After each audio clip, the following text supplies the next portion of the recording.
What it do, YouTube, and welcome to Black Cinema Central, where we talk about classic black films and why they're dope. And today is actually going to be a list of 5 black films you should check out from the 1920s.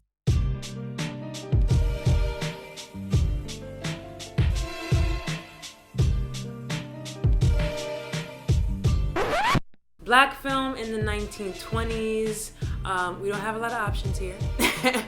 Alright, it was a lot of blackface going on and white people was doing us dirty. It was a lot of horrendous stereotypes. Like, they were segregated theaters, but black people were going to the movies. People will be upset now about the roles that they see on TV. But imagine the only theater you can go to is the black theater, and the only shit they got showing in the black theater is blackface.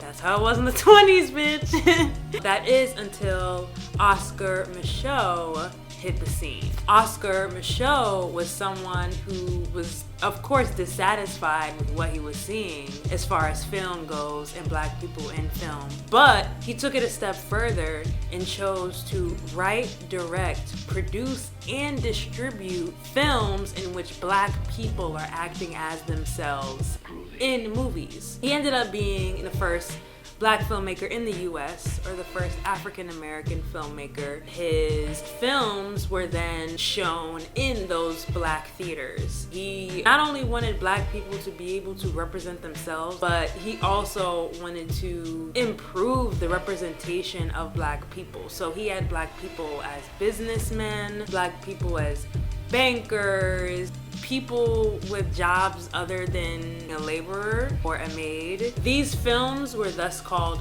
race films.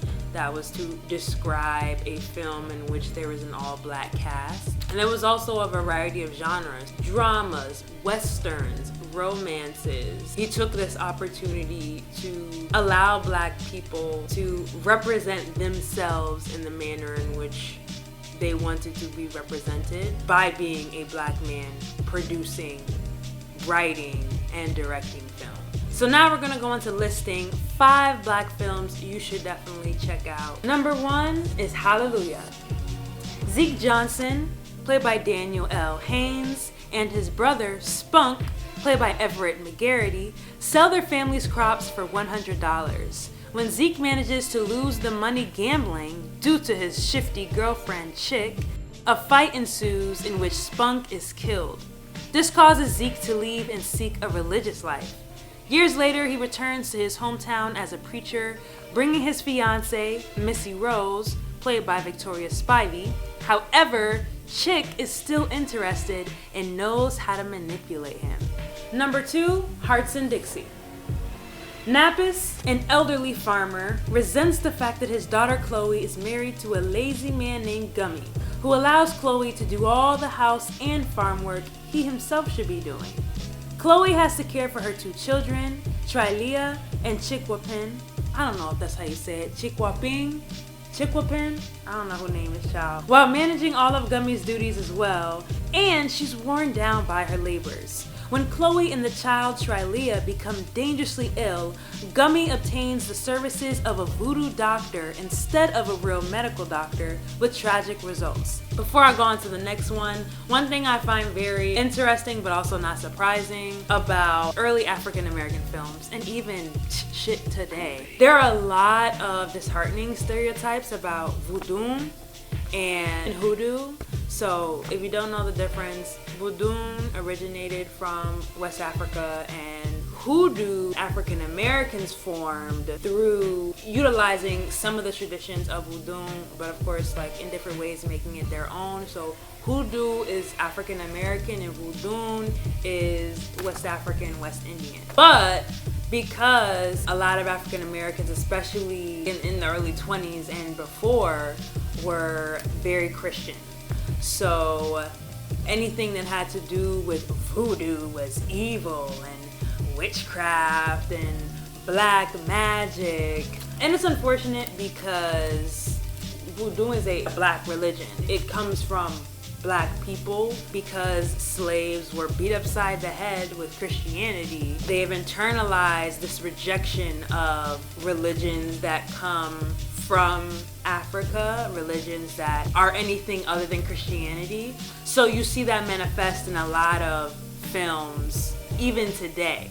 There's this movie that recently came out called Spell, where there's this lady who practices hoodoo, and she's like fucking with dolls, and Omari Hardwick is in it, and it looks like a hot mess. Like, it's like at this point we should be able to create three-dimensional stories around voodoo and hoodoo.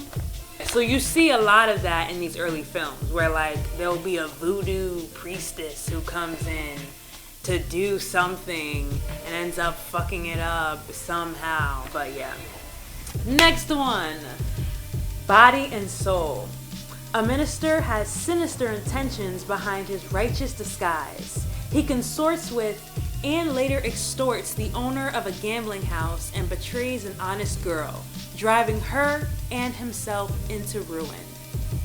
Next, Within Our Gates. In this early silent film from pioneering director Oscar Micheaux, Sylvia Landry takes a fundraising trip to Boston in hopes of collecting $5,000 to keep a southern school for impoverished black children open to the public.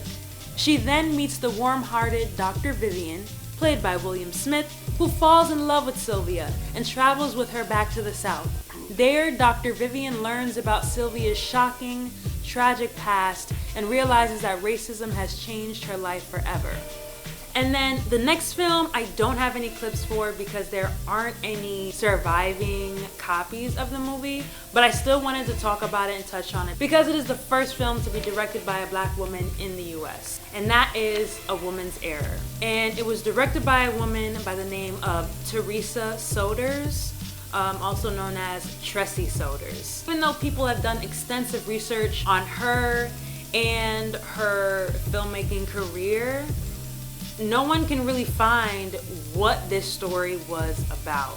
So I don't even have a synopsis for y'all, but this is recorded as the first film directed by a black woman.